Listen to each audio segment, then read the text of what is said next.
खालसा वाहिगुरू जी की फतेह। सच तां पर जाणीए जां हृदय सच्चा होए, कूड़ की मल उतरै तन करे हशा तोए। ਇਹ ਜਿਹੜਾ ਅਸੀਂ ਕੱਲ ਸ਼ਲੋਕ ਵਿਚਾਰਿਆ ਹੈ, ਉਹ ਸ਼ਲੋਕ ਦਾ ਪਾਠ ਹੈ ਕੂੜ ਰਾਜਾ ਕੂੜ ਪ੍ਰਜਾ ਕੂੜ ਸਭ ਸੰਸਾਰ, ਕੂੜ ਮੰਡਪ ਕੂੜ ਮਾੜੀ ਕੂੜ ਬੈਸਣਹਾਰ। ਉਹਦਾ ਮੁੱਖ ਵਿਸ਼ਾ ਉਹ ਇਹੀ ਸੀ ਕਿ ਜਿਹੜੀ ਚੀਜ਼ ਸਾਨੂੰ ਬੜੀ ਵਧੀਆ ਲੱਗਦੀ ਹੈ ਦੁਨੀਆ ਦੇ ਵਿੱਚ, ਜਾਂ ਜਿਨ੍ਹਾਂ ਨੂੰ ਅਸੀਂ ਬੜੇ ਧਿਆਨ ਦੇ ਨਾਲ ਵੇਖਦੇ ਹਾਂ, ਜਿਨ੍ਹਾਂ ਵੱਲ ਅਸੀਂ ਖਿੱਚੇ ਜਾਂਦੇ ਹਾਂ, ਵੀ ਬੰਦੇ ਦੇ ਕੋਲ ਰਾਜ ਕਰਨ ਦੀ ਤਾਕਤ ਹੋਵੇ, ਬੰਦੇ ਦੇ ਕੋਲ ਕੀਮਤੀ ਕੱਪੜੇ ਹੋਣ, ਕੀਮਤੀ ਗਹਿਣੇ ਹੋਣ, ਇਹ ਸਾਰੀਆਂ ਚੀਜ਼ਾਂ ਬੰਦੇ ਦੇ ਕੋਲ ਹੋਣ।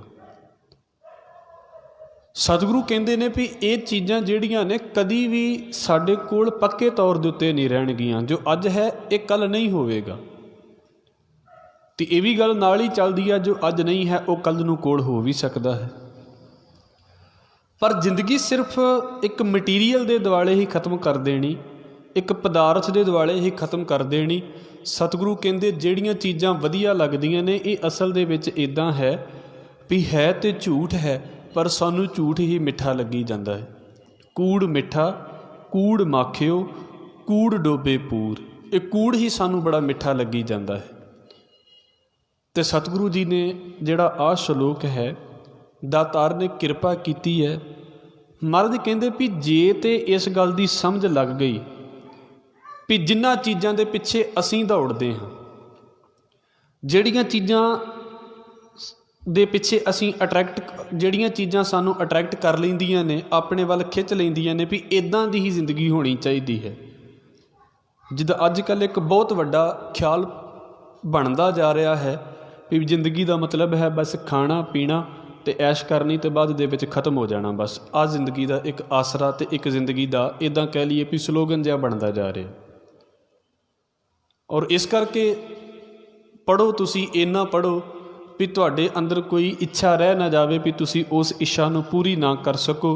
ਅਤੇ ਜਦੋਂ ਸਾਰੀਆਂ ਇੱਛਾ ਪੂਰੀਆਂ ਕਰ ਲਓ ਫਿਰ ਤੁਸੀਂ ਦੁਨੀਆ ਦੇ ਵਿੱਚੋਂ ਮਿਟਾ ਦਿੱਤੇ ਜਾਓਗੇ। ਬਸ ਇੰਨੀ ਕੁ ਇੱਕ ਜ਼ਿੰਦਗੀ ਦਾ ਮਕਸਦ ਰਹਿ ਗਿਆ ਹੈ ਵੀ ਖਾਣਾ ਪੀਣਾ ਹੈ, ਅਤੇ ਬਸ ਖਾ ਪੀ ਲਿਆ ਅਤੇ ਗੱਲ ਖਤਮ ਹੋ ਗਈ ਜ਼ਿੰਦਗੀ ਦੀ। ਸਤਿਗੁਰੂ ਕਹਿੰਦੇ ਪਹਿਲਾਂ ਤਾਂ ਜਿਹੜੀ ਚੀਜ਼ ਜਿੱਦਾਂ ਨਜ਼ਰ ਆਉਂਦੀ ਹੈ, ਜੇ ਸਾਨੂੰ ਉਹਦੀ ਅਸਲੀਅਤ ਨਹੀਂ ਪਤਾ ਲੱਗਦੀ ਪਈ ਵੀ ਜੋ ਅੱਜ ਮੇਰੇ ਕੋਲ ਹੈ ਇਹ ਕੱਲ੍ਹ ਨੂੰ ਖਤਮ ਹੋ ਸਕਦਾ ਹੈ, ਅਤੇ ਜਿਹੜਾ ਖਤਮ ਹੋ ਜਾਂਦਾ ਹੈ ਉਹ ਕਦੀ ਸੱਚ ਨਹੀਂ ਹੁੰਦਾ। ਇਸ ਕਰਕੇ ਮਹਾਰਾਜ ਕਹਿੰਦੇ ਵੀ ਫਿਰ ਕੁਝ ਬੰਦੇ ਜਿਹੜੇ ਨੇ ਨਾ ਉਹ ਸੱਚ ਵੱਲ ਤੁਰਦੇ ਨੇ, ਸਾਰੇ ਨਹੀਂ ਤੁਰ ਪਾਉਂਦੇ। ਐਵੇਂ ਮੈਨੂੰ ਮਾਫ਼ ਕਰ ਦਿਓ ਇਸ ਗੱਲ ਤੋਂ, ਜਿੰਨੇ ਬੰਦਿਆਂ ਨੂੰ ਕਿ ਸਾਨੂੰ ਪਤਾ ਨਹੀਂ ਹੈ ਵੀ ਸਾਡੇ ਕੋਲ ਜੋ ਕੁਝ ਹੈ ਇਹ ਪਤਾ ਨਹੀਂ ਅਗਲੇ ਵੇਲੇ ਸਾਡੇ ਕੋਲ ਹੋਵੇ ਕਿ ਨਾ ਹੋਵੇ, ਸਾਨੂੰ ਪਤਾ ਵੀ ਖਤਮ ਹੋ ਜਾਂਦਾ, ਪਰ ਫਿਰ ਵੀ ਵੇਖਿਓ ਕਿੱਡੀ ਵੱਡੀ ਪਕੜ ਬਣਾ ਕੇ ਬੈਠੇ ਹੋਏ ਅਸੀਂ ਇਹਨਾਂ ਚੀਜ਼ਾਂ ਦੇ ਉੱਤੇ ਵੀ ਜਾਵੇ ਨਾ ਕਿਤੇ ਸਾਡੇ ਹੱਥ ਦੇ ਵਿੱਚੋਂ। ਮਹਾਰਾਜ ਕਹਿੰਦੇ ਨੇ ਝੂਠ ਦੇ ਮੁਕਾਬਲੇ, ਕੂੜ ਦੇ ਮੁਕਾਬਲੇ ਇੱਕ ਚੀਜ਼ ਹੈ ਸੱਚ। ਅਸੀਂ ਸਕੂਲਾਂ ਤੋਂ ਲੈ ਕੇ, ਉਦਾਹਰਨ ਸਮਝ ਲਈਏ, ਸਿਰਫ ਸਕੂਲਾਂ ਤੋਂ ਲੈ ਕੇ ਆਹ ਵੱਡੀ ਜ਼ਿੰਦਗੀ ਦੇ ਵਿੱਚ ਸਾਨੂੰ ਇੱਕੋ ਹੀ ਗੱਲ ਸਿਖਾਈ ਜਾਂਦੀ ਹੈ, ਸੱਚ ਬੋਲੋ ਸੱਚ ਬੋਲੋ ਸੱਚ ਬੋਲੋ। ਇੰਨਾ ਕੁਝ ਹੋਣ ਦੇ ਬਾਵਜੂਦ ਵੀ ਤੁਸੀਂ ਵੇਖੋ ਕਿੰਨਾ ਕੁ ਅਸੀਂ ਸੱਚ ਬੋਲ ਲੈਂਦੇ ਹਾਂ ਜ਼ਿੰਦਗੀ ਦੇ ਵਿੱਚ। ਸਾਡਾ ਫੇਰ ਧਿਆਨ ਵਾਰ-ਵਾਰ ਝੂਠ ਦੇ ਵੱਲ ਹੀ ਜਾਂਦਾ। ਔਰ ਤੁਸੀਂ ਇਸ ਗੱਲ ਨੂੰ ਸੋਚ ਕੇ ਵੇਖੋਗੇ, ਮਹਾਰਾਜ ਕਹਿੰਦੇ ਵੀ ਇੰਨੀ ਕੋਸ਼ਿਸ਼ ਕਰਨੀ ਪੈਂਦੀ ਹੈ ਸਾਨੂੰ ਸੱਚ ਸਿੱਖਣ ਦੇ ਲਈ। ਅੱਜ ਜਿਹੜੇ ਬੰਦੇ ਇਹ ਕਹਿੰਦੇ ਨੇ ਨਾ ਵੀ ਪਾਠਾਂ ਦੀ ਕੀ ਲੋੜ ਹੈ, ਇਮਾਨਦਾਰੀ ਹੋਣੀ ਚਾਹੀਦੀ ਆ, ਉਹਨਾਂ ਨੂੰ ਪੁੱਛ ਕੇ ਵੇਖੋ ਵੀ ਕਿੰਨੀ ਕੁ ਇਮਾਨਦਾਰੀ ਹੈ ਜ਼ਿੰਦਗੀ ਦੇ ਵਿੱਚ। ਦਿਨ 'ਚ 20 ਵਾਰ ਝੂਠ ਬੋਲਦੇ ਨੇ, 20 ਵਾਰ, ਉਹ ਵੀ 20 ਵਾਰ ਝੂਠ ਬੋਲਦੇ ਨੇ ਦਿਨ ਦੇ ਵਿੱਚ, ਫਿਰ ਇਮਾਨਦਾਰੀ ਕਾਹਦੀ ਰਹਿ ਗਈ ਹੈ। ਸਤਿਗੁਰੂ ਕਹਿੰਦੇ ਪਹਿਲਾਂ ਤਾਂ ਬਹੁਤਿਆਂ ਦੀ ਜ਼ਿੰਦਗੀ ਤਾਂ ਬਸ ਇੱਥੇ ਕਿਤੇ ਖਤਮ ਹੋ ਜਾਂਦੀ ਵੀ ਜੋ ਨਜ਼ਰ ਆ ਰਿਹਾ ਹੈ, ਜਿਵੇਂ ਦਾ ਨਜ਼ਰ ਆ ਰਿਹਾ ਹੈ, ਬਸ ਇਹੀ ਠੀਕ ਹੈ, ਆਪਾਂ ਸੰਤੁਸ਼ਟ ਹਾਂ ਇਸ ਜ਼ਿੰਦਗੀ ਤੋਂ। ਕੁਝ ਕੁ ਬੰਦੇ ਇੱਦਾਂ ਦੇ ਨੇ ਜਿਨ੍ਹਾਂ ਨੂੰ ਇਹ ਪਤਾ ਲੱਗ ਗਿਆ ਵੀ ਜੋ ਨਜ਼ਰ ਆ ਰਿਹਾ ਹੈ ਮੈਂ ਇਹਦੇ ਤੋਂ ਕੁਝ ਪਾਰ ਹੋਣ ਦੀ ਕੋਸ਼ਿਸ਼ ਕਰਨੀ ਹੈ, ਜੋ ਮੇਰੇ ਸਾਹਮਣੇ ਹੈ ਮੈਂ ਇਹਦੇ ਅੰਦਰ ਕੁਝ ਅਸਲੀਅਤ ਵੇਖਣ ਦੀ ਕੋਸ਼ਿਸ਼ ਕਰਨੀ ਹੈ।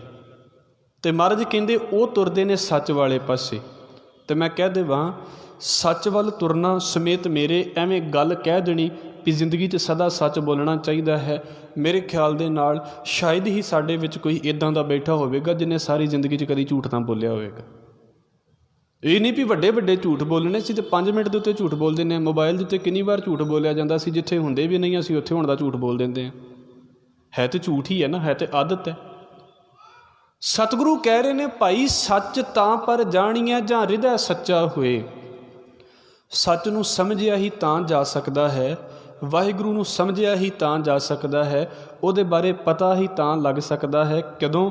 ਦਾਤਾਰ ਕਹਿੰਦੇ, ਜਾਂ ਹਿਰਦੈ ਸੱਚਾ ਹੋਏ, ਜਦੋਂ ਦਿਲ ਦੇ ਵਿੱਚ ਸੱਚਾ ਅਕਾਲ ਪੁਰਖ ਵਾਹਿਗੁਰੂ ਆ ਜਾਂਦਾ ਹੈ। ਉਹਦੇ ਤੋਂ ਬਿਨਾਂ ਸਾਡੇ ਪਾਠ ਕਰਨੇ ਵੀ ਇੱਦਾਂ ਦੇ ਨੇ ਵੀ ਸਾਨੂੰ ਝੂਠ ਬੋਲਣ ਦੀ ਆਦਤ ਪੈ ਜਾਂਦੀ ਹੈ, ਹੋਰ ਕੁਝ ਵੀ ਨਹੀਂ ਹੈ। ਇੱਕ ਚੀਜ਼ ਦੇ ਉੱਤੇ ਪਹਿਰਾ ਦੇ ਕੇ ਚੱਲਣਾ। ਜਦੋਂ ਮੇਰੇ ਅੰਦਰ ਸੱਚ ਹੈ ਨਾ, ਤੇ ਫਿਰ 50 ਚੀਜ਼ਾਂ ਵੀ ਆ ਕੇ ਮੈਨੂੰ ਝੂਠ ਦੱਸਣਗੀਆਂ ਨਾ, ਤਾਂ ਫਿਰ ਮੈਨੂੰ ਪਤਾ ਵੀ ਉਹ ਝੂਠ ਹੈ। ਇਹ ਤੁਸੀਂ ਕਿਤੇ ਵੇਖ ਲੈਣਾ। ਜਦੋਂ ਤੁਹਾਡੇ ਅੰਦਰ ਤੁਹਾਨੂੰ ਅਸਲੀ ਗੱਲ ਦਾ, ਸੱਚੀ ਗੱਲ ਦਾ ਪਤਾ ਹੈ, ਤਾਂ ਫਿਰ 50 ਜਾਣੇ ਤੁਹਾਨੂੰ ਕੋਈ ਗੱਲ ਬਣਾ ਕੇ ਦੱਸਣ ਵੀ ਆਹ ਗੱਲ ਇੱਦਾਂ ਹੈ, ਆਹ ਗੱਲ ਇੱਦਾਂ ਹੈ, ਤੁਸੀਂ ਕਿਤੇ ਵੇਖ ਲੈਣਾ, ਤੁਸੀਂ ਯਕੀਨ ਨਹੀਂ ਕਰੋਗੇ। ਪਰ ਯਕੀਨ ਅਸੀਂ ਕਦੋਂ ਕਰਦੇ ਹਾਂ? ਜਦੋਂ ਸਾਨੂੰ ਪਤਾ ਵੀ ਸਾਨੂੰ ਅਸਲੀ ਗੱਲ ਦਾ ਪਤਾ ਹੀ ਨਹੀਂ ਹੈ।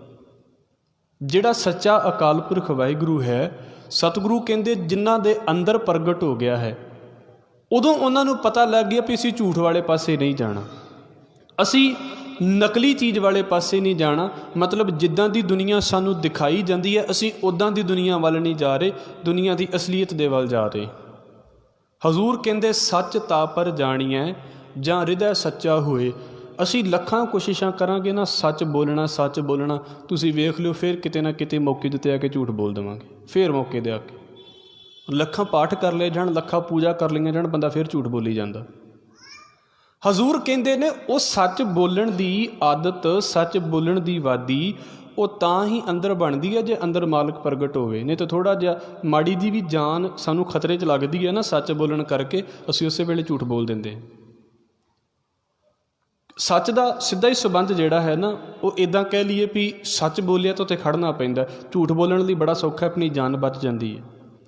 ਹਰ ਵੱਡੇ ਲੈਵਲ ਦੇ ਉੱਤੇ, ਹਰ ਛੋਟੀ ਤੋਂ ਛੋਟੀ ਗੱਲ ਦੇ ਉੱਤੇ ਜਿਨ੍ਹਾਂ ਬੰਦਿਆਂ ਨੇ ਲਗਾਤਾਰ ਸੱਚ ਬੋਲਿਆ, ਉਹਨਾਂ ਦੇ ਲਈ ਤਾਂ ਵੇਖੋ ਨਾ ਕੀ ਬਣਦਾ ਪਿਆ। ਉਹਨਾਂ ਲਈ ਤਾਂ ਫਿਰ ਚਾਂਦਨੀ ਚੌਂਕ ਹੈ।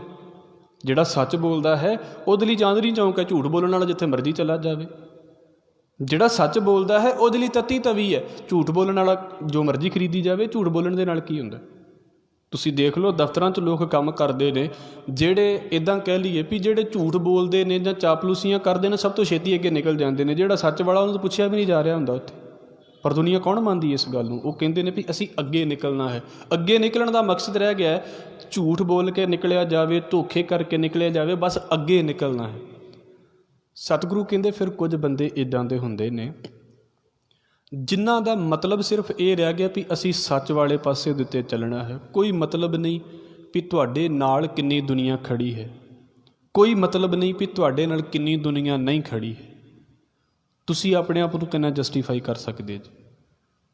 ਅਤੇ ਮੈਂ ਫਿਰ ਕਹਿ ਦੇਵਾਂ, ਹੋ ਸਕਦਾ ਹੈ ਸੱਚ ਬੋਲਾਂਗੇ ਤਾਂ ਬਹੁਤੇ ਨਾਰਾਜ਼ ਵੀ ਹੋ ਜਾਣ, ਘਰ ਦੇ ਹੀ ਨਾਰਾਜ਼ ਹੋ ਜਾਂਦੇ ਨੇ, ਬਾਕੀਆਂ ਦੀ ਤਾਂ ਗੱਲ ਹੀ ਬੜੀ ਦੂਰ ਦੀ ਹੈ। ਆਪ ਜੀ ਦੇ ਅੱਗੇ ਮੈਂ ਰੱਖ ਦੇਵਾਂ, ਅੱਜ ਜਦੋਂ ਅਸੀਂ ਕਿਤੇ ਆਮ ਜੀਆਂ ਆਪਣੀਆਂ ਰਿਸ਼ਤੇਦਾਰੀਆਂ 'ਚ ਬੈਠੇ ਹੁੰਦੇ ਆ ਨਾ, ਅਤੇ ਫਿਰ ਕੀ ਹੁੰਦਾ ਹੈ, ਅਸੀਂ ਸਾਰਿਆਂ ਦੇ ਨਾਲ ਹੱਸ ਖੇਡ ਕੇ ਗੱਲਾਂ ਕਰਦੇ ਪਏ ਹੁੰਦੇ ਹਾਂ, ਮਜ਼ਾਕ ਕਰ ਰਹੇ ਹੁੰਦੇ ਹਾਂ। ਥੋੜ੍ਹਾ ਜਿਹਾ ਸਾਡਾ ਨੇਚਰ ਬਦਲ ਗਿਆ, ਥੋੜ੍ਹਾ ਜਿਹਾ ਸਾਡਾ ਸੁਭਾਅ ਬਦਲ ਗਿਆ। ਸਾਡੇ ਰਿਸ਼ਤੇਦਾਰ ਹੀ ਨਹੀਂ ਸਾਨੂੰ ਲਾਗੇ ਬਿਠਾਉਂਦੇ ਵੀ ਇਹਦੀ ਤਾਂ ਸਾਡੇ ਨਾਲ ਸੋਚ ਹੀ ਨਹੀਂ ਮਿਲਦੀ। ਇਹਦਾ ਮਤਲਬ ਕੀ ਹੈ? ਉਹਨਾਂ ਨੂੰ, ਸੁਸਾਇਟੀ ਨੂੰ ਉਹੋ ਜਿਹੇ ਬੰਦੇ ਚਾਹੀਦੇ ਨੇ ਜਿਹੋ ਜਿਹੇ ਉਹਦੇ ਵਿੱਚ ਫਿੱਟ ਆ ਜਾਣ। ਮਾੜਾ ਜਿਹਾ ਸੁਸਾਇਟੀ ਦੇ ਵਿੱਚ ਤੁਸੀਂ ਵੱਖਰਾ ਹੋਣ ਦੀ ਕੋਸ਼ਿਸ਼ ਕਰਦੇ ਜੇ, ਜਾਂ ਤਾਂ ਸੁਸਾਇਟੀ ਵਾਪਸ ਤੁਹਾਨੂੰ ਆਪਣੇ ਵੱਲ ਖਿੱਚ ਲੈਂਦੀ ਹੈ, ਅਤੇ ਜਾਂ ਸੁਸਾਇਟੀ ਐਕਸੈਪਟ ਨਹੀਂ ਕਰਦੀ। ਇਸ ਕਰਕੇ ਬਹੁਤੀ ਵਾਰ ਸੱਚ ਬੋਲਣ ਵਾਲੇ ਇਕੱਲੇ ਹੀ ਹੁੰਦੇ ਨੇ, ਭਾਵੇਂ ਰਿਸ਼ਤੇਦਾਰੀਆਂ 'ਚ ਹੋਣ ਅਤੇ ਭਾਵੇਂ ਸੁਸਾਇਟੀ ਦੇ ਵਿੱਚ ਹੋਣ। ਅਤੇ ਜਦੋਂ ਬੰਦਾ ਇਕੱਲਾ ਰਹਿ ਜਾਂਦਾ ਹੈ, ਫਿਰ ਬਹੁਤਾ ਲੰਮਾ ਸਮਾਂ ਸੱਚ ਨਹੀਂ ਬੋਲਿਆ ਜਾਂਦਾ ਬਹੁਤਿਆਂ ਦੇ ਕੋਲ। ਇੱਕ ਅੱਧਾ ਸੱਚ ਬੋਲਤਾ, ਲੋਕਾਂ ਦੇ ਸਾਹਮਣੇ ਆ ਗਿਆ, ਫਿਰ ਪਤਾ ਲੱਗਾ ਵੀ ਮੇਰੀ ਤਾਂ ਹਾਲਤ ਬੁਰੀ ਹੋ ਸਕਦੀ ਹੈ, ਫਿਰ ਨਾਲ ਹੀ ਆ ਗਏ ਵੀ ਨਹੀਂ, ਵਾਪਸ ਫਿਰ ਉੱਥੇ ਚਲੇ ਜਾਣਾ। ਦਾਤਾਰ ਕਹਿੰਦੇ ਨੇ, ਸੱਚ ਤਾਂ ਪਰ ਜਾਣੀਐ, ਸੱਚ ਦੇ ਨਾਲ ਵਾਸਤਾ, ਸੱਚ ਦੇ ਨਾਲ ਜ਼ਿੰਦਗੀ ਤਾਂ ਹੀ ਜੁੜ ਸਕਦੀ ਹੈ ਜੇ ਦਿਲ ਦੇ ਵਿੱਚ ਸੱਚਾ ਰੱਬ ਹੋਵੇ, ਨਹੀਂ ਤਾਂ ਨਹੀਂ ਜੁੜ ਸਕਦੀ। ਅਸੀਂ ਬੋਲ ਦੇਵਾਂਗੇ ਪਲ ਦੇ ਵਿੱਚ ਝੂਠ। ਕਿ ਅਸੀਂ ਸਕੂਲ ਦੇ ਸਿਲੇਬਸ ਦੇ ਵਿੱਚ ਓਨੀਆਂ ਦੂਜੀਆਂ ਕਿਤਾਬਾਂ ਨਹੀਂ ਪੜ੍ਹੀਆਂ ਹੋਣਗੀਆਂ ਜਿੰਨਾ ਇੱਕ ਸਕੂਲ ਦੇ ਉੱਤੇ ਪੱਕਾ ਲਿਖ ਕੇ ਲਗਾ ਦਿੱਤਾ ਸੀ ਦੀਵਾਰ ਦੇ ਉੱਤੇ ਵੀ ਸੱਚ ਬੋਲੋ। ਪਰ ਫਿਰ ਮੈਂ ਕਹਿ ਰਿਹਾ ਹਾਂ, ਕਿੰਨਿਆਂ ਕੁ ਨੇ ਅਸੀਂ ਬੋਲਿਆ ਸੱਚ ਜ਼ਿੰਦਗੀ ਦੇ ਵਿੱਚ? ਉਹਦਾ ਕਾਰਨ ਸਭ ਤੋਂ ਵੱਡਾ ਸੀ, ਸਾਨੂੰ ਲੱਗਦਾ ਵੀ ਕੀ ਹੋ ਜਾਂਦਾ ਹੈ ਝੂਠ ਬੋਲਣ ਦੇ ਨਾਲ। ਸਾਡਾ ਕਨੈਕਸ਼ਨ ਹੀ ਨਹੀਂ ਸੱਚ ਦੇ ਨਾਲ। ਸਾਡਾ ਕਿੰਨਾ ਕੁ ਸੰਬੰਧ ਹੈ ਸੱਚ ਬੋਲਣ ਦੇ ਨਾਲ ਔਰ ਇਮਾਨਦਾਰੀ ਦੇ ਨਾਲ। ਇਸ ਗੱਲ ਨੂੰ ਸੋਚ ਕੇ ਵੇਖਣਾ, ਜਦੋਂ ਬੱਚਾ ਛੋਟਾ ਹੁੰਦਾ ਨਾ, ਛੋਟੇ ਬੱਚੇ ਦੇ ਕੋਲੋਂ ਖਿਡੌਣਾ ਟੁੱਟ ਜਾਵੇ ਤਾਂ ਬੱਚਾ ਅਕਸਰ ਕਹਿ ਦਿੰਦਾ ਵੀ ਹਾਂ ਮੇਰੇ ਕੋਲੋਂ ਟੁੱਟਾ। ਛੋਟੇ ਬੱਚੇ ਦੇ ਕੋਲੋਂ ਗਲਤੀ ਹੋ ਜਾਵੇ, ਬੱਚਾ ਅਕਸਰ ਮੰਨ ਜਾਂਦਾ ਵੀ ਮੇਰੇ ਕੋਲ ਹੋਈ ਹੈ। ਅਸੀਂ ਜਿਉਂ-ਜਿਉਂ ਵੱਡੇ ਹੋਈ ਜਾਂਦੇ ਹਾਂ ਫਿਰ ਅਸੀਂ ਕਦੀ ਨਹੀਂ ਮੰਨਦੇ। ਅਸੀਂ ਜਾਂ ਤਾਂ ਦੂਸਰੇ ਦਾ ਨਾਂ ਲਾ ਦਿੰਦੇ ਹਾਂ ਅਤੇ ਜਾਂ ਫਿਰ ਅਸੀਂ ਇਹ ਕਹਿਣਾ ਸ਼ੁਰੂ ਕਰ ਦਿੰਦੇ ਹਾਂ ਵੀ ਨਹੀਂ ਮੇਰੇ ਕੋਲੋਂ ਨਹੀਂ ਹੋਇਆ, ਮੇਰੇ ਕੋਲੋਂ ਤਾਂ ਇਹ ਹੋ ਹੀ ਨਹੀਂ ਸਕਦਾ। ਕਿੰਨਿਆਂ ਨੇ ਇਹ ਕੀਤਾ? ਸਾਰਿਆਂ ਦੇ ਨਾਲ ਲਗਭਗ ਜ਼ਿੰਦਗੀ ਦੇ ਵਿੱਚ ਇੱਦਾਂ ਵਾਪਰਦਾ। ਸਤਿਗੁਰੂ ਇਹਨੂੰ ਇੱਦਾਂ ਕਹਿੰਦੇ ਨੇ, ਭਾਈ ਸੱਚ ਦੇ ਨਾਲ ਜਿੰਨਾ ਮਰਜ਼ੀ ਤੁਸੀਂ ਆਪਣਾ ਕਨੈਕਸ਼ਨ ਬਣਾਉਣ ਦੀ ਕੋਸ਼ਿਸ਼ ਕਰੋ ਵੀ ਤੁਹਾਡੀ ਜ਼ਿੰਦਗੀ ਦੇ ਵਿੱਚ ਸੱਚ ਆ ਜਾਵੇ। ਤੁਸੀਂ ਸੱਚ ਬੋਲੋ, ਸੱਚ ਦੇ ਉੱਤੇ ਰਹੋ, ਸੱਚ ਦੇ ਉੱਤੇ ਚੱਲੋ। ਦਾਤਾਰ ਕਹਿੰਦੇ ਇਹ ਤਾਂ ਹੀ ਹੋ ਸਕਦਾ ਹੈ ਜੇਕਰ ਬੰਦੇ ਦੇ ਦਿਲ ਦੇ ਅੰਦਰ ਵਾਹਿਗੁਰੂ ਪ੍ਰਗਟ ਹੋ ਜਾਵੇ ਅਤੇ ਕਿਉਂਕਿ ਉਹ ਸੱਚਾ ਹੈ, ਉਹ ਝੂਠਾ ਨਹੀਂ ਹੈ। ਨਹੀਂ ਤਾਂ ਸੱਚ ਦੇ ਨਾਲ ਕਦੀ ਸੰਬੰਧ ਬਣ ਹੀ ਨਹੀਂ ਸਕਦਾ। ਜ਼ਰੂਰੀ ਨਹੀਂ ਹੈ, ਮੈਂ ਫਿਰ ਇਹਨੂੰ ਦੁਹਰਾ ਰਿਹਾ ਹਾਂ ਵੀ ਤੁਹਾਨੂੰ ਲੱਗੇ ਵੀ ਸਾਰੇ ਧਾਰਮਿਕ ਲੋਕ ਸੱਚ ਹੀ ਬੋਲਦੇ ਨੇ ਅਤੇ ਸਾਰੇ ਦੁਨੀਆ ਦੇ ਲੋਕ ਸੱਚ ਹੀ ਬੋਲਦੇ ਨੇ, ਕਿਉਂਕਿ ਸੱਚ ਬੋਲਣ ਦੇ ਲਈ ਸੱਚ ਦੇ ਨਾਲ ਕਨੈਕਸ਼ਨ ਵੀ ਤਾਂ ਹੋਣਾ ਚਾਹੀਦਾ ਹੈ। ਉਹਦੇ ਨਾਲ ਸਾਡਾ ਕਨੈਕਸ਼ਨ ਨਹੀਂ, ਇਸ ਕਰਕੇ ਅਸੀਂ ਸੱਚ ਬੋਲਦਿਆਂ ਵੀ ਝੂਠ ਬੋਲ ਜਾਂਦੇ ਹਾਂ। ਸੱਚ ਤਾਂ ਪਰ ਜਾਣੀਐ ਜਾਂ ਹਿਰਦੈ ਸੱਚਾ ਹੋਏ, ਕੂੜ ਕੀ ਮਲ ਉਤਰੈ ਤਨ ਕਰੇ ਹਸ਼ਾ ਧੋਏ।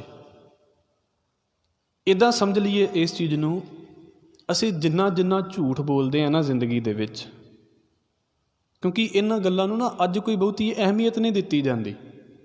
ਸਾਨੂੰ ਉਹੀ ਪ੍ਰੋਬਲਮ ਚੱਲਦੀ ਪਈ ਹੈ ਜਿਹੜੀ ਅਸੀਂ ਪਿਛਲੀਆਂ ਪੌੜੀਆਂ ਦੇ ਵਿੱਚ ਵਿਚਾਰ ਕੇ ਆਏ ਹਾਂ ਵੀ ਜਿਹੜਾ ਚੰਗਾ ਪੜ੍ਹ ਗਿਆ, ਚੰਗੀ ਨੌਕਰੀ 'ਤੇ ਲੱਗ ਗਿਆ, ਫਿਰ ਭਾਵੇਂ ਉਹ ਕਿੱਦਾਂ ਦਾ ਵੀ ਹੋਵੇ ਉਹਦਾ ਸਾਰਾ ਕੁਝ ਹੀ ਟੱਕਿਆ ਗਿਆ।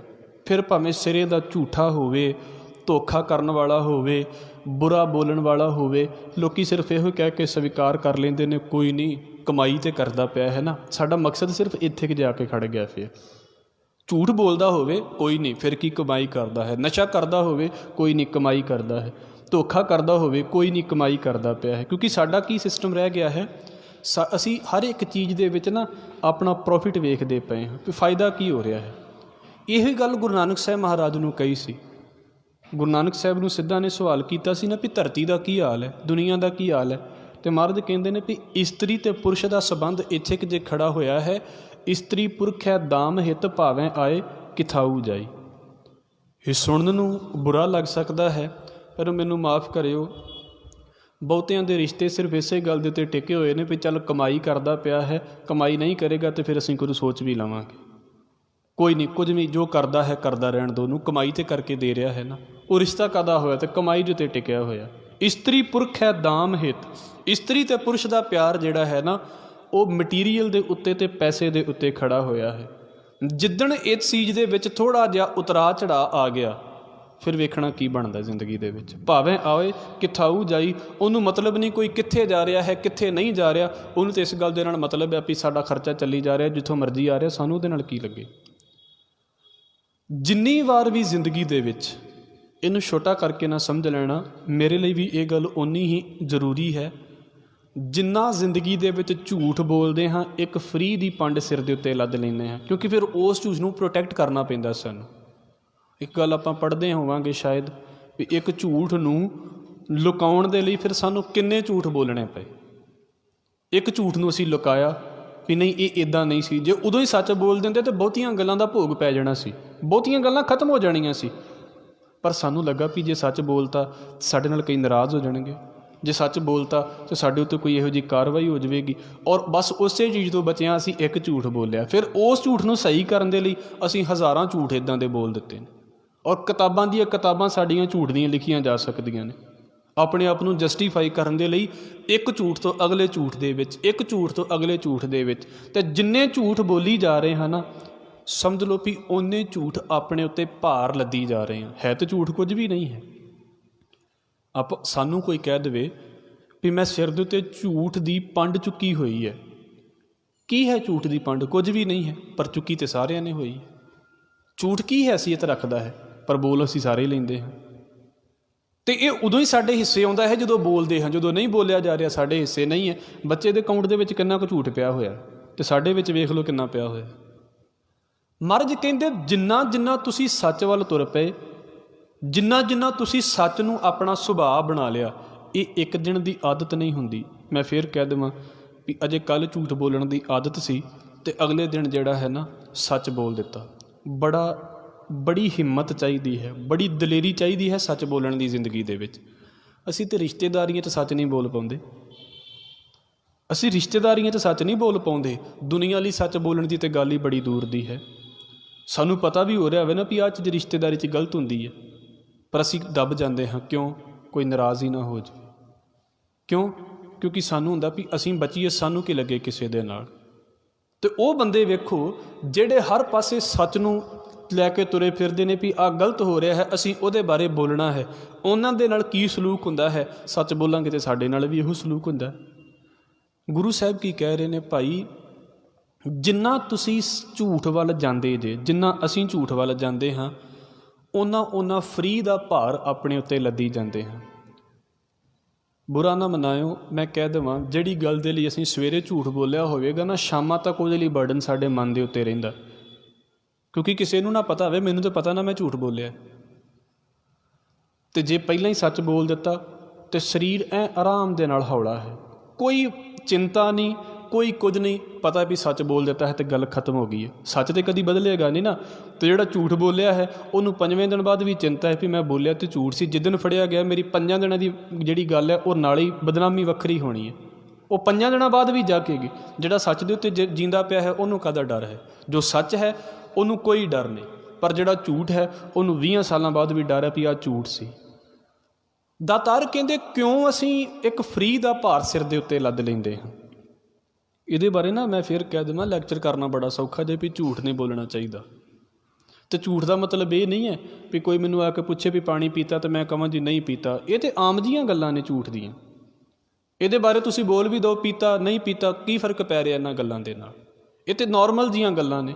ਪਰ ਅਸਲ ਦੇ ਵਿੱਚ ਜ਼ਿੰਦਗੀ ਨੂੰ ਸੱਚ ਵਾਲੇ ਪਾਸੇ ਲੈ ਕੇ ਜਾਣਾ, ਮੈਂ ਆਦਤ ਪਾਵਾਂ ਇਸ ਗੱਲ ਦੀ ਵੀ ਮੈਂ ਝੂਠ ਨਹੀਂ ਬੋਲਾਂਗਾ। ਇਹਨੂੰ ਕਹਿੰਦੇ ਨੇ ਧਰਮ ਦੀ ਸਾਧਨਾ। ਧਰਮ ਦੀ ਸਾਧਨਾ ਇਹ ਥੋੜ੍ਹਾ ਵੀ ਮੈਂ ਕਿੱਦਾਂ ਗੋਡੇ ਇਕੱਠੇ ਕਰਕੇ ਅਤੇ ਮੈਂ ਕਿੱਦਾਂ ਅੱਖਾਂ ਬੰਦ ਕਰਕੇ ਬਹਿੰਦਾ ਹਾਂ। ਧਰਮ ਦੀ ਸਾਧਨਾ ਇਹ ਹੈ ਕਿ ਮੈਂ ਕਿੰਨਾ ਕੁ ਝੂਠ ਬੋਲਣ ਤੋਂ ਆਪਣੇ ਆਪ ਨੂੰ ਬਚਾ ਕੇ ਰੱਖਦਾ। ਪਰਹੇਜ਼ ਕਰਨਾ ਅਤੇ ਝੂਠ ਦਾ ਪਰਹੇਜ਼ ਕਰੀਏ ਨਾ। ਖਾਣ ਪੀਣ ਦਾ ਕੀ ਪਰਹੇਜ਼ ਹੋਇਆ ਵੀ 9 ਦਿਨ ਪਿਆਜ਼ ਨਹੀਂ ਖਾਧਾ ਅਤੇ ਰੱਬ ਦੇ ਨੇੜੇ ਹੋ ਗਏ। 365 ਦਿਨ ਝੂਠ ਛੱਡ ਕੇ ਵੇਖੀਏ ਨਾ ਕੀ ਬਣਦਾ ਜ਼ਿੰਦਗੀ ਦੇ ਵਿੱਚ। ਵੇਖਿਓ ਕਿੰਨੀ ਜ਼ਿੰਦਗੀ ਔਖੀ ਹੋ ਜਾਂਦੀ ਹੈ ਸ਼ੁਰੂ ਦੇ ਵਿੱਚ, ਅੱਗੇ ਜਾ ਕੇ ਸੌਖੀ ਵੀ ਹੁੰਦੀ ਹੈ ਕਿਉਂਕਿ ਆਦਤ ਪੈ ਜਾਂਦੀ ਹੈ। ਬਹੁਤੇ ਬੰਦੇ ਤੁਹਾਡੇ ਨਾਲ ਆ ਕੇ ਬਹਿਸ ਦੇ ਨਹੀਂ ਨੇ, ਉਹਨਾਂ ਨੂੰ ਪਤਾ ਵੀ ਇਹਨਾਂ ਨੇ ਜੋ ਗੱਲ ਕਹਿਣੀ ਹੈ ਜ਼ਿਆਦਾ ਨਹੀਂ ਬੋਲਣਗੇ। ਪਰ ਪ੍ਰੋਬਲਮ ਹੈ ਸ਼ੁਰੂ ਦੇ ਵਿੱਚ ਜਦੋਂ ਇੱਕ ਸਰਕਲ ਨੂੰ ਤੋੜ ਕੇ ਤੁਸੀਂ ਅੱਗੇ ਜਾਣਾ ਹੈ, ਫਿਰ ਵੇਖੋ ਕੀ ਬਣਦਾ ਜ਼ਿੰਦਗੀ ਦੇ ਵਿੱਚ। ਕੂੜ ਕੀ ਮਲ ਉਤਰੈ, ਜਿੰਨੀ ਕੁ ਕੂੜ ਦੀ ਮੈਲ ਆਪਣੇ ਉੱਤੇ ਲੱਦੀ ਹੋਈ ਹੈ ਨਾ, ਝੂਠ ਦੀ ਪੰਡ ਆਪਣੇ ਉੱਤੇ ਲੱਦੀ ਹੋਈ ਹੈ। ਸਤਿਗੁਰੂ ਕਹਿੰਦੇ ਜਿੰਨਾ ਤੁਸੀਂ ਸੱਚ ਵੱਲ ਜਾਂਦੇ ਜਾਓਗੇ ਨਾ, ਓਨੀ ਸਮਝ ਲਓ ਵੀ ਤੁਹਾਡੇ ਅੰਦਰੋਂ ਜਿਹੜਾ ਫਰੀ ਦਾ ਭਾਰ ਤੁਸੀਂ ਲੱਦਿਆ ਹੋਇਆ ਹੈ ਨਾ, ਇਹ ਉਤਰ ਜਾਂਦਾ ਹੈ।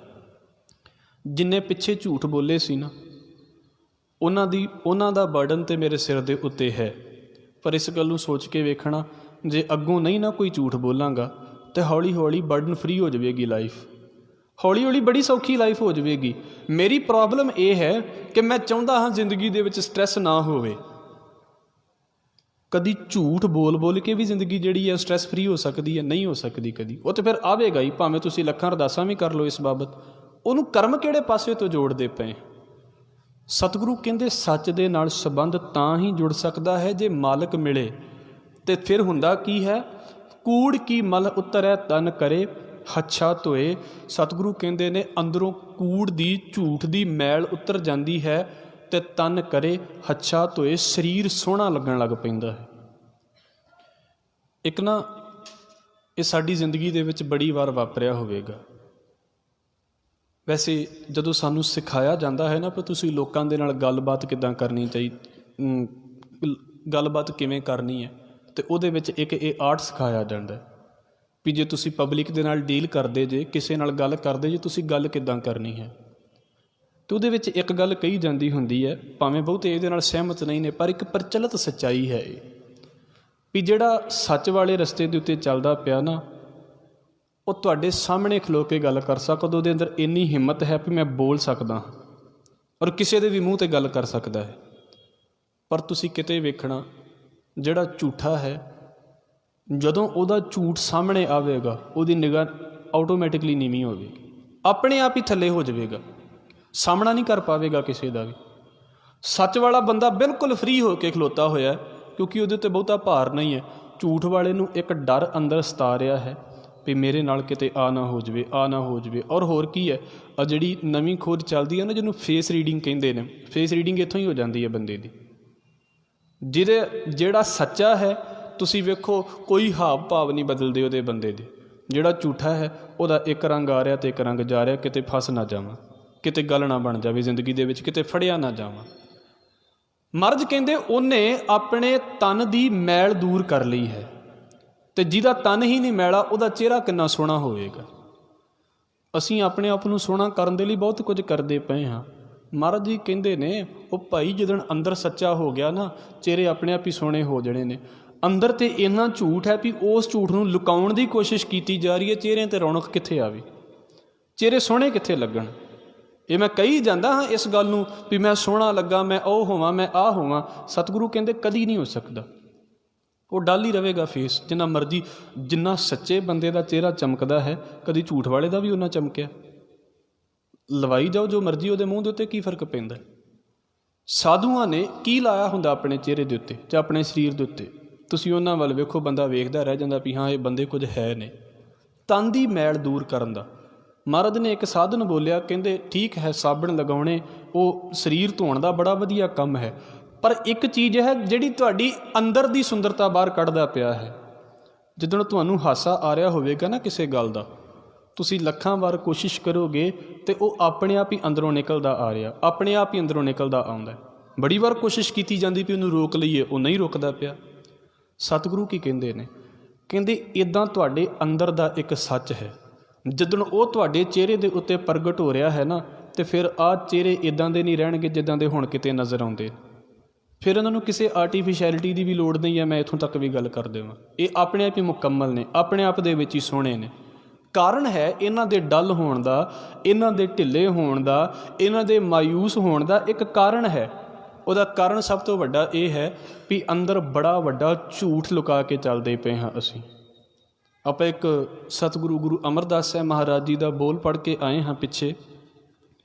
ਦਾਤਾਰ ਕਹਿੰਦੇ ਨੇ, ਸਾਚੀ ਲਿਵੈ ਬਿਨ ਦੇਹ ਨਿਮਾਣੀ, ਦੇਹ ਨਿਮਾਣੀ ਲਿਵੈ ਬਾਝੋਂ ਕਿਆ ਕਰੇ ਵਿਚਾਰੀਆ। ਮਹਾਰਾਜ ਕਹਿੰਦੇ ਵੀ ਸਰੀਰ ਦੀ ਹਾਲਤ ਨਾ ਐਵੇਂ ਕਮਜ਼ੋਰ ਜੀ ਹੋਈ ਪਈ ਹੈ। ਮੈਨੂੰ ਇਸ ਗੱਲ ਨੂੰ ਮੈਂ ਵਾਰ-ਵਾਰ ਕਹਿਣਾ ਹੁੰਦਾ, ਮਾफ़ ਕਰ ਦਿਓ। ਅਸੀਂ ਹੋ ਸਕਦਾ ਦਿਨ ਦੇ ਵਿੱਚ ਸ਼ੀਸ਼ਾ ਕਈ ਵਾਰ ਵੇਖਦੇ ਹੋਵਾਂਗੇ, ਕਈ ਵਾਰ, ਖਾਸ ਕਰਕੇ ਪੱਗ ਬੰਨ੍ਹਣ ਵੇਲੇ, ਖਾਸ ਕਰਕੇ ਤਿਆਰ ਹੋਣ ਵੇਲੇ ਕਈ ਵਾਰ ਸ਼ੀਸ਼ਾ ਵੇਖਦੇ ਹੋਵਾਂਗੇ। ਕਈਆਂ ਦੀ ਆਦਤ ਜ਼ਿਆਦਾ ਲੰਮੇ ਟਾਈਮ ਦੀ ਹੋਵੇਗੀ, ਕਈਆਂ ਦੀ ਥੋੜ੍ਹਾ ਹੋਵੇਗੀ, ਪਰ ਵੇਖਦੇ ਤੇ ਰੋਜ਼ ਹੀ ਆ। ਕਦੀ ਧਿਆਨ ਦੇ ਨਾਲ ਉਸ ਚੀਜ਼ ਨੂੰ ਵੇਖਣਾ, ਕਿਉਂਕਿ ਮੈਂ ਇਸ ਗੱਲ ਦੇ ਜ਼ਿਆਦਾ ਪਿੱਛੇ ਨਹੀਂ ਜਾਂਦਾ ਹੁੰਦਾ ਵੀ ਕੀ ਕਰਦੇ ਪਏ ਨੇ ਅਤੇ ਕੀ ਕਰਦੇ ਪਏ ਨੇ। ਜ਼ਿੰਦਗੀ ਸ਼ੀਸ਼ੇ ਅੱਗੇ ਨਹੀਂ ਖਤਮ ਹੋ ਜਾਣੀ ਚਾਹੀਦੀ, ਇਹ ਵੀ ਬੜੇ ਧਿਆਨ ਰੱਖਣ ਦੀ ਲੋੜ ਹੈ। ਇਹ ਨਹੀਂ ਵੀ ਇੱਧਰੋਂ ਗਏ ਤਾਂ ਫਿਰ ਸ਼ੀਸ਼ੇ ਅੱਗੇ ਹੋ ਗਏ, ਉੱਧਰੋਂ ਗਏ ਤਾਂ ਫਿਰ ਸ਼ੀਸ਼ੇ ਅੱਗੇ ਹੋ ਗਏ, ਕੀ ਹੋਵੇਗਾ ਇਹਦੇ ਨਾਲ। ਪਰ ਤੁਸੀਂ ਇਸ ਚੀਜ਼ ਨੂੰ ਸੋਚ ਕੇ ਵੇਖਣਾ, ਧਿਆਨ ਦੇ ਨਾਲ ਆਪਣੇ ਚਿਹਰੇ ਦੇ ਵੱਲ ਵੇਖਣਾ, ਧਿਆਨ ਦੇ ਨਾਲ ਉਸ, ਕਿਉਂਕਿ ਹੋਰ ਤਾਂ ਕੋਈ ਤਰੀਕਾ ਨਹੀਂ ਹੈ ਨਾ, ਆਪਣੇ ਚਿਹਰੇ ਦੇ ਵੱਲ ਵੇਖਣਾ। ਮੈਨੂੰ ਮਾफ़ ਕਰਿਓ, ਸਾਡੇ ਵਿੱਚੋਂ ਬਹੁਤਿਆਂ ਨੂੰ ਆਪਣਾ ਚਿਹਰਾ ਵੇਖਣਾ ਪਸੰਦ ਨਹੀਂ ਹੋਵੇਗਾ। ਇਹਨੂੰ ਪ੍ਰੈਕਟੀਕਲ ਕਰਕੇ ਵੇਖ ਲੈਣਾ। ਵੈਸੇ ਇੱਕ ਬਿਮਾਰੀ ਵੀ ਹੁੰਦੀ ਹੈ ਜਿਹਦੇ ਵਿੱਚ ਬੰਦੇ ਨੂੰ ਆਪਣਾ ਆਪ ਬੁਰਾ ਲੱਗਦਾ ਹੈ, ਅਤੇ ਉਹ ਵੀ ਬਿਮਾਰੀ ਹੁੰਦੀ ਹੈ ਜਿਹ 'ਚ ਬੰਦੇ ਨੂੰ ਆਪਣਾ ਆਪ ਹੀ ਚੰਗਾ ਲੱਗੀ ਜਾਂਦਾ। ਇਹ ਵੀ ਬਿਮਾਰੀ ਹੁੰਦੀ ਹੈ, ਇਹ ਦੋਵੇਂ ਬਿਮਾਰੀਆਂ ਹੁੰਦੀਆਂ ਨੇ। ਪਰ ਇਹਨੂੰ ਸੋਚ ਕੇ ਚੱਲਣਾ, ਧਿਆਨ ਦੇ ਨਾਲ ਵੇਖ ਕੇ ਚੱਲਣਾ। ਸਾਨੂੰ ਜਿੰਨੇ ਦੂਜੇ ਲੋਕਾਂ ਦੇ ਚਿਹਰੇ ਪਸੰਦ ਆਉਂਦੇ ਨੇ, ਸਾਨੂੰ ਉਹਨਾਂ ਆਪਣਾ ਚਿਹਰਾ ਪਸੰਦ ਕਿਉਂ ਨਹੀਂ ਆਉਂਦਾ। ਮੇਰੇ ਖਿਆਲ ਦੇ ਨਾਲ ਇਹਨੂੰ ਸ਼ਾਇਦ ਕੋਈ ਐਕਸੈਪਟ ਕਰੇ ਜਾਂ ਨਾ ਕਰੇ, ਪਰ ਜੇ ਕੱਲ੍ਹ ਨੂੰ ਸ਼ੀਸ਼ੇ ਅੱਗੇ ਹੋਵਾਂਗੇ ਤਾਂ ਸਾਨੂੰ ਪਤਾ ਲੱਗ ਜਾਵੇਗਾ। ਇਹਦਾ ਜਵਾਬ ਜ਼ਰੂਰ ਆ ਜਾਵੇਗਾ ਤੁਹਾਨੂੰ। ਕਾਰਨ ਪਤਾ ਕੀ ਹੈ, ਠੀਕ ਹੈ ਸਾਨੂੰ ਓਪੋਜ਼ਿਟ ਦੀ ਅਟਰੈਕਸ਼ਨ ਹੁੰਦੀ ਹੈ, ਇਹਦੇ ਵਿੱਚ ਕੋਈ ਸ਼ੱਕ ਨਹੀਂ ਹੈ। ਪਰ ਇੱਕ ਚੀਜ਼ ਸੋਚ ਕੇ ਚੱਲਿਓ, ਸਾਡੇ ਆਪਣੇ ਅੰਦਰ ਹੀ ਸਾਨੂੰ ਇੰਨੀਆਂ ਘਾਟਾਂ ਲੱਗਦੀਆਂ ਪਈਆਂ ਨੇ, ਸਾਨੂੰ ਲੱਗਦਾ ਵੀ ਦੂਸਰਾ ਜ਼ਿਆਦਾ ਮੁਕੰਮਲ ਹੈ ਮੇਰੇ ਨਾਲੋਂ, ਦੂਸਰਾ ਜ਼ਿਆਦਾ ਕੰਪਲੀਟ ਹੈ ਮੇਰੇ ਨਾਲੋਂ। ਮੈਂ ਇੱਕ ਛੋਟੀ ਜਿਹੀ ਗੱਲ ਆਪ ਜੀ ਦੇ ਅੱਗੇ ਰੱਖ ਦੇਵਾਂ।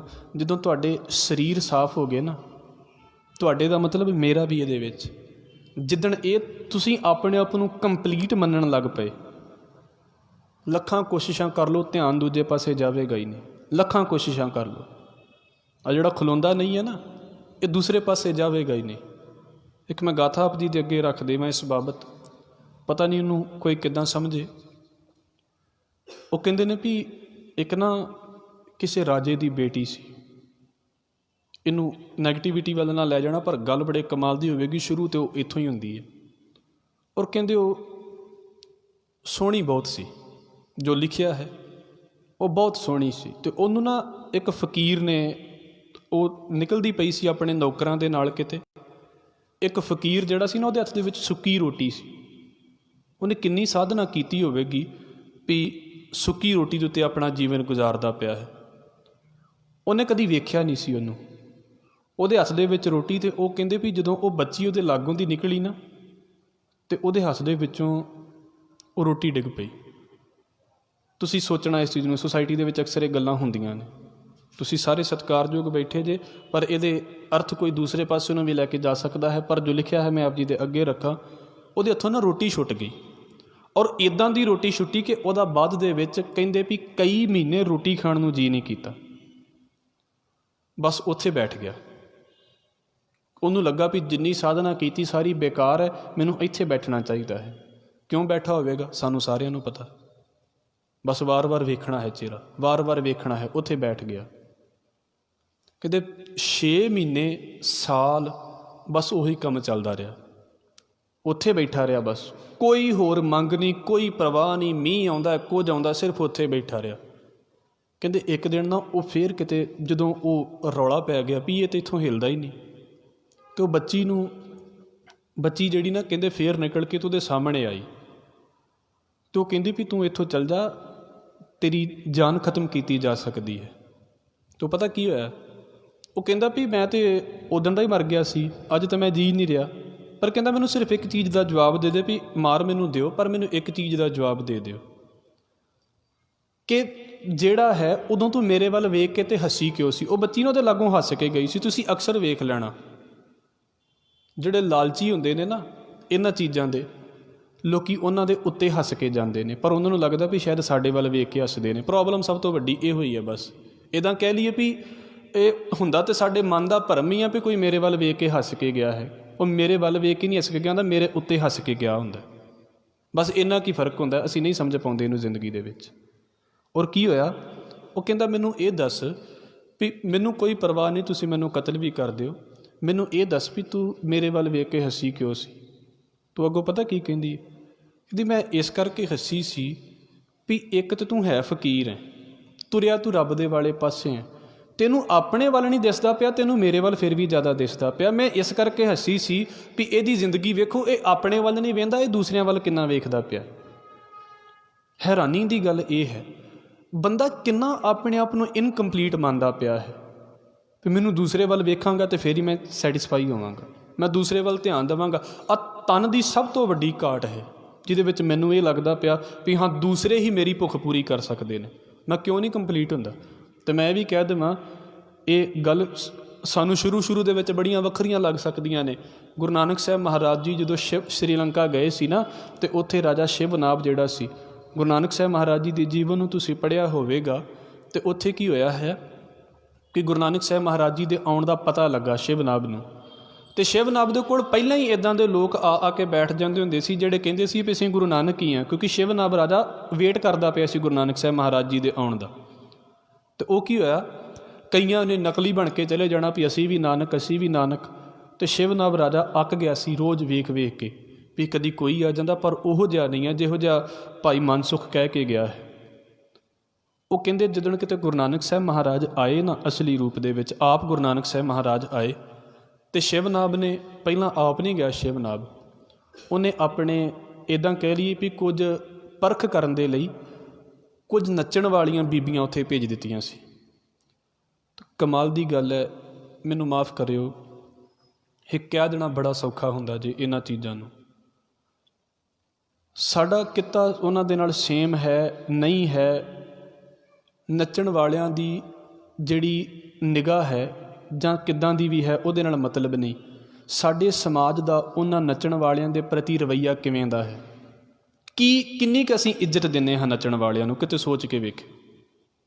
ਬਿਲਕੁਲ ਸਾਡੇ ਲਈ ਬੇਕਾਰ ਦੀਆਂ ਗੱਲਾਂ ਨੇ। ਮੈਂ ਖੁਦ ਪਰਸਨਲੀ ਜ਼ਿੰਦਗੀ ਦੇ ਵਿੱਚ ਕਹਾਂ ਨਾ ਤਾਂ ਮੈਨੂੰ ਕੋਈ ਬਹੁਤੀ ਅਹਿਮੀਅਤ ਨਹੀਂ ਲੱਗਦੀ ਉਹਨਾਂ ਦੀ ਜ਼ਿੰਦਗੀ ਦੇ ਵਿੱਚ ਵੀ ਬਹੁਤ ਵੱਡਾ ਕੰਮ ਕਰਦੇ ਪਏ, ਇਹਨਾਂ ਨੂੰ ਐਪਰੀਸ਼ੀਏਟ ਕਰਨਾ ਚਾਹੀਦਾ। ਮੈਂ ਇਹਨਾਂ ਚੀਜ਼ਾਂ ਦੇ ਨਾਲ ਬਿਲਕੁਲ ਸਹਿਮਤ ਨਹੀਂ ਹਾਂ, ਪਰ ਫਿਰ ਵੀ ਮੈਂ ਕਦੀ ਉਹਨਾਂ ਨੂੰ ਬੁਰਾ ਨਹੀਂ ਕਹਿੰਦਾ। ਪਰ ਮੈਂ ਇੱਕ ਗੱਲ ਵੇਖਾਂ, ਤੁਸੀਂ ਸਾਡੇ ਸਮਾਜ ਦਾ ਹਾਲ ਲਾ ਕੇ ਵੇਖਿਓ ਵੀ ਸਮਾਜ ਦੇ ਵਿੱਚ ਕਿੰਨਾ ਕੁ ਮਾਣ ਹੈ ਉਹਨਾਂ ਨੱਚਣ ਵਾਲਿਆਂ ਨੂੰ, ਜਿਹੜੇ ਨੱਚਦੇ ਫਿਰਦੇ ਨੇ। ਅਸੀਂ ਕਿੰਨਾ ਕੁ ਮਾਣ ਦਿੰਦੇ, ਅਸੀਂ ਦੋ ਗੱਲਾਂ ਕਰਕੇ ਤੇ ਪਰੇ ਕਰਕੇ ਮਾਰ ਦਿੰਦੇ ਹਾਂ।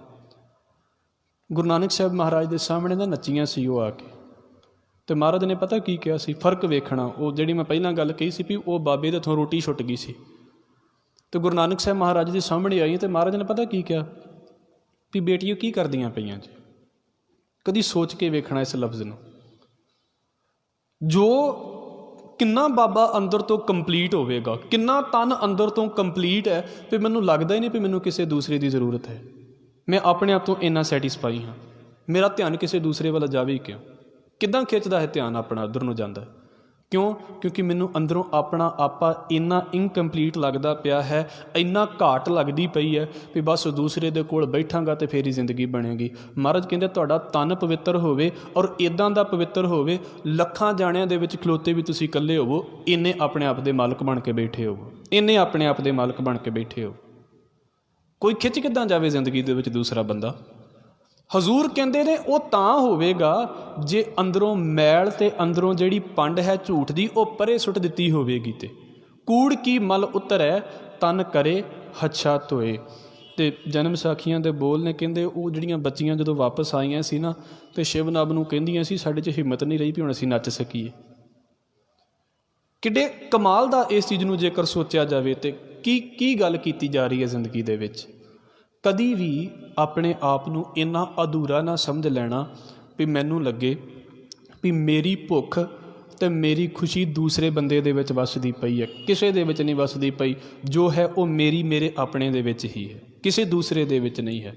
ਲੋੜ ਸਾਨੂੰ ਸਾਰਿਆਂ ਦੀ ਹੁੰਦੀ ਹੈ, ਇਹਦੇ ਵਿੱਚ ਕੋਈ ਸ਼ੱਕ ਨਹੀਂ, ਪਰ ਦੂਸਰੇ ਨੂੰ ਮੇਰੀ ਖੁਸ਼ੀ ਦੇ ਉੱਤੇ ਕੋਈ ਅਧਿਕਾਰ ਨਹੀਂ ਹੈ। ਮੈਂ ਆਪਣੀ ਜ਼ਿੰਦਗੀ ਦਾ ਆਪ ਰਾਜਾ ਹਾਂ, ਪਰ ਇਹਨੂੰ ਪਤਾ ਨਹੀਂ ਕੋਈ ਕਿੱਦਾਂ ਸਮਝ ਸਕਦਾ ਹੋਵੇ।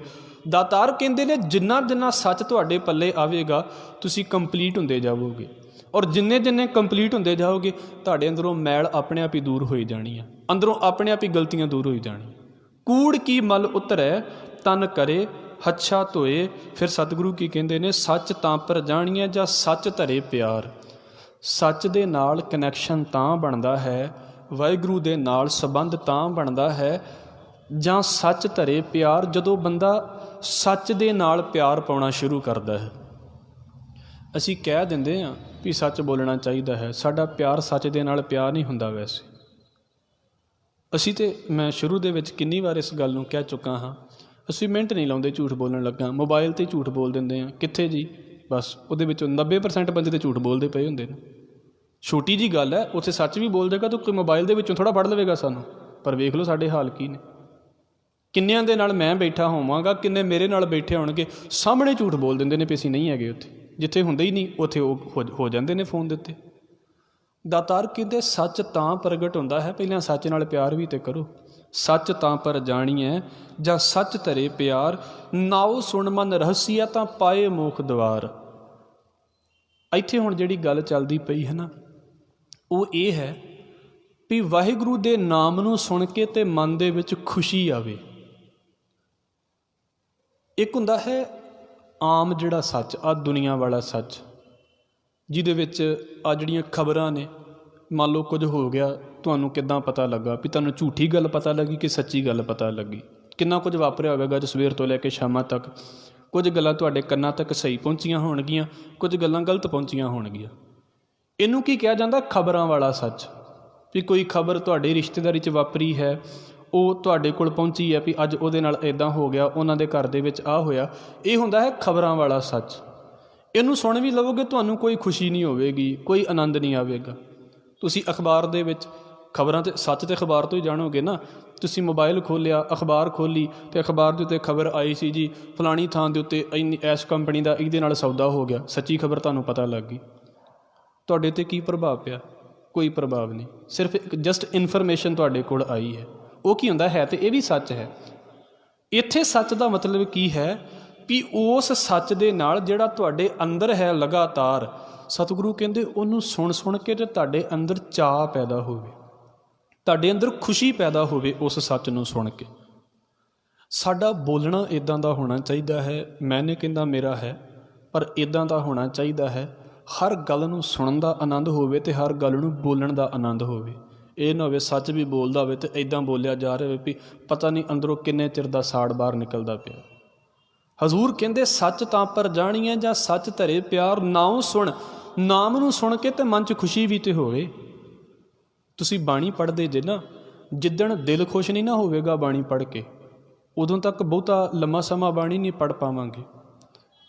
ਗੁਰੂ ਕਿਰਪਾ ਦੇ ਨਾਲ ਮੈਂ ਇਹ ਕਹਿ ਦੇਵਾਂ, ਆਪਾਂ ਬੈਠੇ ਹਾਂ ਰੋਜ਼ ਲਗਭਗ, ਅਤੇ ਸਤਿਗੁਰੂ ਤੁਹਾਨੂੰ ਲੈ ਕੇ ਆਉਂਦਾ ਹੈ। ਮੈਂ ਕੋਈ ਇਹ ਨਹੀਂ ਹਾਂ ਵੀ ਮੈਂ ਤੁਹਾਨੂੰ ਲੈ ਕੇ ਆਉਣ ਵਾਲਾ ਹਾਂ, ਪਰ ਮੈਂ ਖੁਦ ਇਸ ਗੱਲ ਨੂੰ ਮੰਨਦਾ ਹਾਂ, ਯਕੀਨ ਕਰਦਾ ਹਾਂ। ਮੇਰੀ ਆਪਣੀ ਜ਼ਿੰਦਗੀ ਦੀ ਉਦਾਹਰਣ ਹੈ, ਕਿਸੇ ਹੋਰ ਦੀ ਨਹੀਂ। ਜੇ ਜ਼ਿਆਦਾ ਚੀਜ਼ ਬੋਰਿੰਗ ਹੋ ਜਾਵੇਗੀ, ਕੁਝ ਵੀ ਹੈ, ਸੁਣਾਉਣ ਵਾਲੇ ਕਿੱਦਾਂ ਦੇ ਵੀ ਹੁਣ ਮੇਰੇ ਵਰਗੇ ਹੋ ਜਾਣ, ਜ਼ਿਆਦਾ ਚੀਜ਼ ਬੋਰਿੰਗ ਹੋ ਜਾਵੇਗੀ, ਤੁਸੀਂ ਕਿੰਨਾ ਕੁ ਚਿਰ ਬੈਠੇ ਰਹੋਗੇ, ਛੱਡ ਕੇ ਚਲੇ ਜਾਓਗੇ।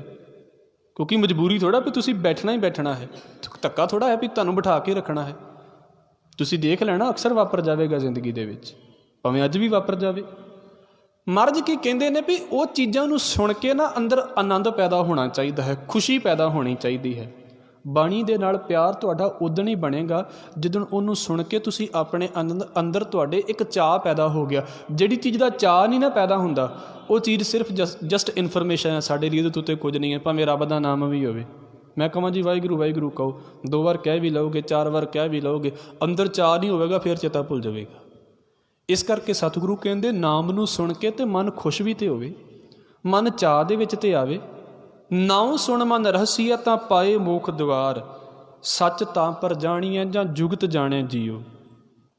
ਸੱਚ ਨੂੰ ਤਾਂ ਜਾਣਿਆ ਜਾ ਸਕਦਾ ਹੈ, ਰੱਬ ਦੇ ਨੇੜੇ ਤਾਂ ਹੋਇਆ ਜਾ ਸਕਦਾ ਹੈ, ਜਾਂ ਜੀਵਨ ਜੀਣ ਦੀ ਜੁਗਤੀ, ਜੀਵਨ ਜੀਣ ਦਾ ਤਰੀਕਾ ਸਾਡੇ ਕੋਲ ਹੋਵੇ।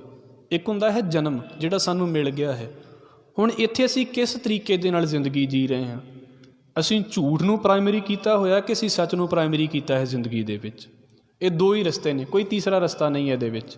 ਜਾਂ ਤਾਂ ਅਸੀਂ ਸੱਚ ਦੇ ਨਾਲ ਹੋ ਕੇ ਚੱਲਦੇ ਪਏ ਹਾਂ, ਜਾਂ ਅਸੀਂ ਝੂਠ ਦੇ ਨਾਲ ਚੱਲਦੇ ਪਏ ਹਾਂ।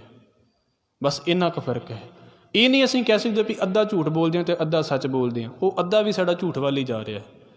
ਇਸ ਕਰਕੇ ਜਾਂ ਜੁਗਤ ਜਾਣੇ ਜੀਓ, ਮੇਰੀ ਵੇ ਆਫ ਲਾਈਫ ਕੀ ਹੈ, ਮੈਂ ਕਿੱਦਾਂ ਜੀ ਰਿਹਾ ਹਾਂ ਇਸ ਜ਼ਿੰਦਗੀ ਨੂੰ। ਧਰਤ ਕਾਇਆ ਸਾਧਕੈ ਵਿੱਚ ਦੇ ਕਰਤਾ ਬੀਓ। ਮਹਾਰਾਜ ਕਹਿੰਦੇ ਨੇ ਕੋਸ਼ਿਸ਼ ਇਹ ਕਰੇ ਵੀ ਜੀਣ ਦੀ ਜੁਗਤੀ, ਆਪਣਾ ਵੇ ਆਫ ਲਾਈਫ ਕੀ ਬਣਾਵੇਂ। ਧਰਤ ਕਾਇਆ ਸਾਧ ਕੇ, ਆ ਜਿਹੜੀ ਸਰੀਰ ਦੀ ਧਰਤੀ ਹੈ ਨਾ, ਸਰੀਰ ਹੈ, ਇਹਨੂੰ ਵਾਰ-ਵਾਰ ਸਾਧੇ। ਜਿੱਦਾਂ ਫਸਲ ਬੀਜਣ ਤੋਂ ਪਹਿਲਾਂ ਕਿਸਾਨ ਵਾਰ-ਵਾਰ ਜ਼ਮੀਨ ਵਾਹੁੰਦਾ ਹੈ ਨਾ, ਆਪਣੇ ਸਰੀਰ ਦਾ ਵਾਰ-ਵਾਰ ਧਿਆਨ ਰੱਖੇ। ਇਹ ਨਹੀਂ ਵੀ ਕਿੱਥੋਂ ਝੂਠ ਆਈ ਜਾ ਰਿਹਾ ਹੈ ਅਤੇ ਪਵਾਈ ਗਏ ਆਪਣੇ ਉੱਤੇ, ਕਿੱਥੋਂ ਧੋਖੇ ਆਈ ਜਾ ਰਹੇ ਨੇ ਪਵਾਈ ਗਏ, ਕਦੀ ਸੋਚਿਆ ਹੀ ਨਹੀਂ ਸਰੀਰ ਦੇ ਵੱਲ। ਨਹੀਂ, ਹਜ਼ੂਰ ਕਹਿੰਦੇ ਧਰਤ ਕਾਇਆ ਸਾਧਕੈ, ਸਰੀਰ ਨੂੰ ਚੰਗੀ ਤਰ੍ਹਾਂ ਸਾਧੇ ਵੀ ਕਿਹੜੀਆਂ ਚੀਜ਼ਾਂ ਇਹਦੇ ਲਾਗੇ ਆਉਣ ਦੇਣੀਆਂ ਅਤੇ ਕਿਹੜੀਆਂ ਚੀਜ਼ਾਂ ਇਹਦੇ ਲਾਗੇ ਨਹੀਂ ਆਉਣ ਦੇਣੀਆਂ। ਵਿੱਚ ਦੇ ਕਰਤਾ ਬੀਓ, ਅਕਾਲ ਪੁਰਖ ਵਾਹਿਗੁਰੂ ਦੇ ਨਾਮ ਦਾ ਇਹਦੇ ਵਿੱਚ ਬੀਜ ਬੀਜੇ, ਚੰਗਿਆਈਆਂ ਦਾ ਬੀਜ ਬੀਜੇ। ਫਿਰ ਗੁਰੂ ਸਾਹਿਬ ਅੱਗੇ ਕੀ ਕਹਿੰਦੇ ਨੇ? ਸੱਚ ਤਾਂ ਪਰ ਜਾਣੀਐ ਜਾਂ ਸਿੱਖ ਸੱਚੀ ਲੈ।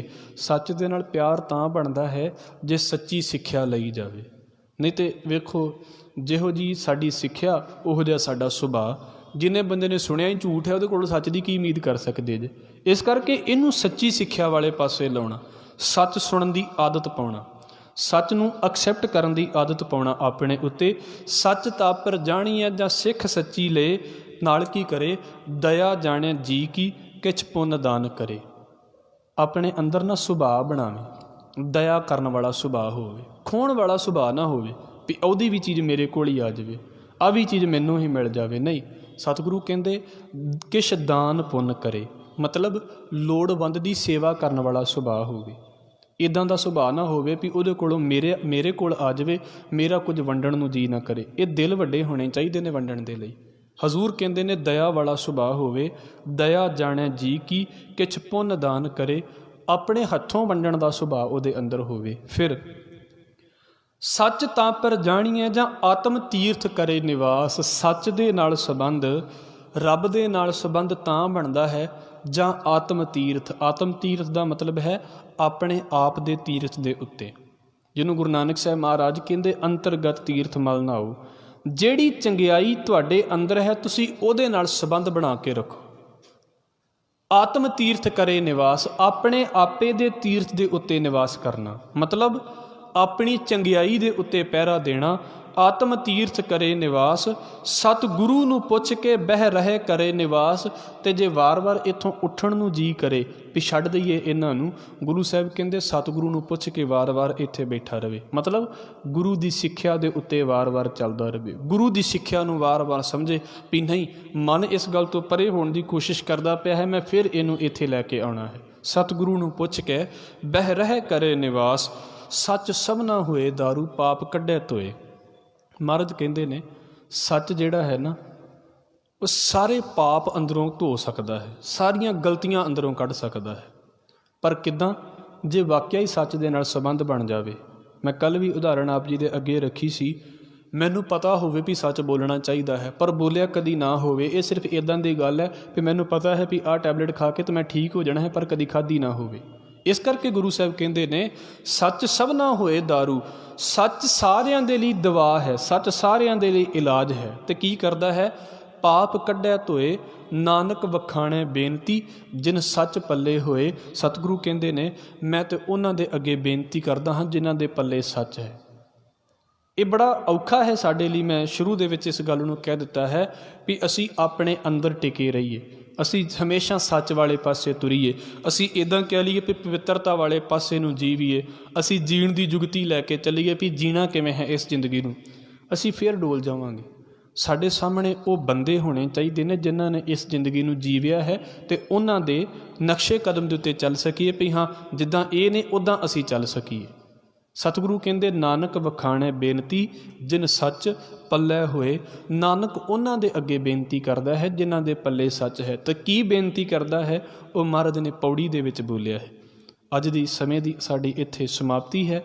ਮੈਂ ਫਿਰ ਇਹਨੂੰ ਸੰਖੇਪ ਕਰਾਂ। ਇੱਕ ਹੈ ਝੂਠ, ਜਿਹੜਾ ਸਾਨੂੰ ਬਚਪਨ ਤੋਂ ਲੈ ਕੇ ਤੇ ਹੁਣ ਤੱਕ ਵਾਰ-ਵਾਰ ਬੋਲਣ ਦੀ ਆਦਤ ਪੈ ਗਈ ਹੈ ਅਤੇ ਉਹ ਚੀਜ਼ਾਂ ਪਿਆਰੀਆਂ ਲੱਗਦੀਆਂ ਪਈਆਂ ਨੇ, ਅਤੇ ਜਿਹੜੀ ਚੀਜ਼ ਪਿਆਰੀ ਲੱਗਣ ਲੱਗ ਪਵੇ ਉਹਨੂੰ ਛੱਡਣਾ ਬੜਾ ਔਖਾ ਹੋ ਜਾਂਦਾ ਹੈ। ਅਤੇ ਮਹਾਰਾਜ ਕਹਿੰਦੇ ਨੇ ਜੇ ਪਤਾ ਲੱਗ ਗਿਆ ਵੀ ਝੂਠ ਛੱਡਣਾ ਹੈ ਅਤੇ ਫਿਰ ਸਿੱਧੀ ਜੀ ਗੱਲ ਹੈ ਵੀ ਸੱਚ ਵੱਲ ਆਉਣਾ ਪਵੇਗਾ। ਅਤੇ ਸੱਚ ਕਿੱਦਾਂ ਆਇਆ ਜਾ ਸਕਦਾ ਹੈ ਸੱਚ ਦੇ ਵੱਲ? ਮਹਾਰਾਜ ਕਹਿੰਦੇ ਆਪਣੇ ਆਪ ਦੇ ਨਾਲ ਜੁੜੋ, ਆਪਣੇ ਤਨ ਦੀ ਪਵਿੱਤਰਤਾ ਅਤੇ ਆਪਣੇ ਮਨ ਦੀ ਪਵਿੱਤਰਤਾ ਵੱਲ ਆਉਣ ਦੀ ਕੋਸ਼ਿਸ਼ ਕਰੋ। ਜ਼ਿੰਦਗੀ ਨੂੰ ਜੀਣ ਦੀ ਜੁਗਤੀ ਬਦਲ ਕੇ ਵੇਖੋ, ਜਿੱਦਾਂ ਗੁਰੂ ਕਹਿੰਦਾ ਹੈ ਇੱਦਾਂ ਇਹਨੂੰ ਜੀਣ ਦੀ ਕੋਸ਼ਿਸ਼ ਕਰੀਏ। ਇਹੋ ਹੀ ਸਾਡੀ ਧਾਰਮਿਕ ਸਾਧਨਾ ਹੈ। ਸਤਿਗੁਰੂ ਕਿਰਪਾ ਕਰਨ ਅਸੀਂ ਪੌੜੀ ਦੇ ਵਿੱਚ ਇਹਨੂੰ ਵਿਚਾਰਾਂਗੇ ਵੀ ਜਿਨ੍ਹਾਂ ਦੇ ਪੱਲੇ ਸੱਚ ਹੈ ਉਹਨਾਂ ਦੇ ਲਾਗੇ ਬਹਿਣਾ ਕਿਵੇਂ ਹੈ ਅਤੇ ਉਹਨਾਂ ਦੇ ਕੋਲੋਂ ਮੰਗਣਾ ਕੀ ਹੈ। ਆਪ ਜੀ ਦੇ ਚਰਨਾਂ ਦੇ ਵਿੱਚ ਬੇਨਤੀ ਕਰਦਿਆਂ ਮੇਰੇ ਪਾਸੋਂ ਬੋਲਦਿਆਂ ਹੋਈਆਂ ਭੁੱਲਾਂ ਦੀ ਖਿਮਾ ਫਤਿਹ ਨਾਲ ਸਾਂਝ ਪਾਓ ਜੀ। ਵਾਹਿਗੁਰੂ ਜੀ ਕਾ ਖਾਲਸਾ, ਵਾਹਿਗੁਰੂ ਜੀ ਕੀ ਫਤਿਹ। ਸਤਿਨਾਮ।